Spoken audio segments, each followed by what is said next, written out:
Did you know that nearly 60% of employees say they've witnessed unethical behavior at work, but most of them never report it? That's not a small number. That's the majority of the working world, quietly watching things go wrong and doing nothing. So the question isn't just, what is ethics? The real question is, why does it keep mattering even when it feels easier to look the other way? In this video, we're breaking down the epilogue of business ethics, the final chapter that ties everything together and asks a simple but powerful question. After everything we've learned about right and wrong in business, why should any of us actually care? By the end of this video, you'll understand 5 core reasons why ethics remains essential in modern business, not as a feel-good idea, but as a practical foundation for success, trust, and meaning in your career and your life. Let's get into it. Section 1. Ethics is not optional anymore. For a long time, people treated business ethics like a nice bonus. Something you did when you could afford to. Something companies added to their annual reports to look good. But here's the shift that changed everything. The world became transparent. Social media, whistleblower laws, investigative journalism, instant communication. There is almost nowhere to hide anymore. Consumers know what companies are doing. Employees talk. Regulators watch. What used to be a private decision inside a closed boardroom can now become a global headline within hours. This means that acting ethically is no longer just the right thing to do. It's a survival strategy. Companies that cut ethical corners face legal consequences, reputation collapse, and customer abandonment. The market has started punishing bad behavior in real time. And this isn't just true for giant corporations. Small businesses, freelancers, startups, everyone operates in a world where trust is the most valuable currency you have. Which raises the next question. If the pressure to be ethical is so high, why do so many people still fail? Section 2. The gap between knowing and doing. Here's something uncomfortable. Most people who act unethically in business don't think of themselves as bad people. They know the rules. They've sat through the compliance training. They know what's right. But there's a gap, a very real and very dangerous gap, between knowing what's ethical and actually doing it. This gap exists because of pressure. Pressure to hit targets. Pressure to please a boss. Pressure to keep a job. Pressure to fit in with a culture that has quietly normalized cutting corners. Ethical behavior isn't just an intellectual exercise. It requires courage. It requires the willingness to speak up when it's uncomfortable, to push back when everyone else is nodding, to choose a harder path when the easier one is right in front of you. The epilogue of business ethics reminds us that ethics is not a concept you master once and move on from. It's a daily practice. A muscle you either exercise or let weaken. So what does that look like in practice? What actually builds that muscle? Let's talk about culture. Section 3. Culture is where ethics lives, or dies. Rules and policies don't create ethical organizations. Culture does. You can have a 200-page code of conduct, but if the senior leaders in your company reward aggressive behavior and punish people who raise concerns, that code of conduct is meaningless. People don't look at the handbook. They look at what actually gets rewarded.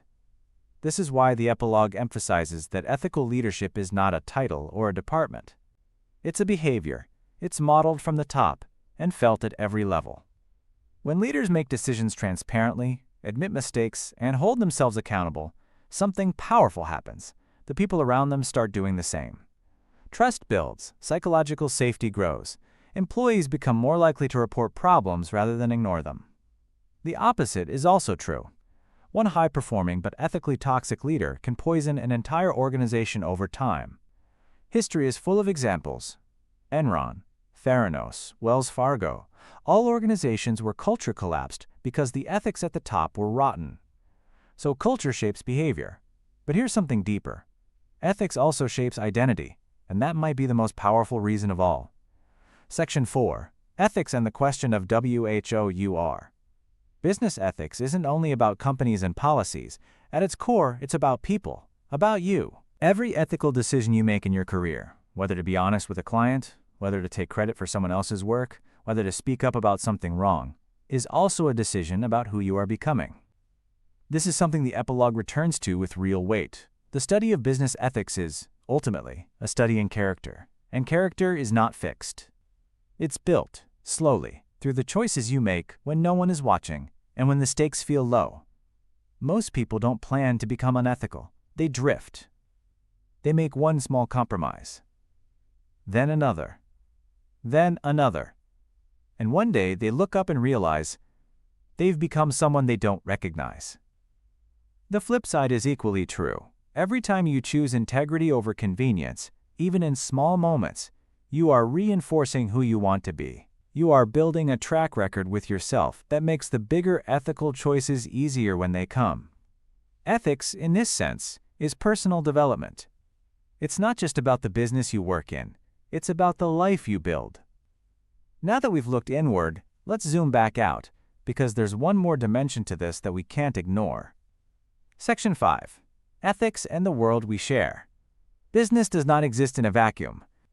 Every company, every transaction, every product decision has an impact on real people and on the world around us. Climate change, labor exploitation, data privacy, economic inequality, many of the most pressing issues facing humanity right now have a direct connection to business decisions. The way companies are run, the values they prioritize, the trade-offs they make, these things have consequences that reach far beyond quarterly profits.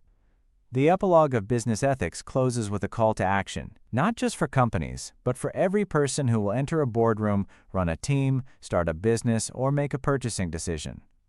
We are all participants in an economy, and the values we bring to that participation, the standards we hold ourselves and others to, shape what that economy looks like for everyone. Ethics still matters because people still matter, communities still matter, the future still matters. And that's not idealism. That's the most practical truth in business. So here's the big takeaway. Ethics isn't a checkbox, a training module, or a PR strategy.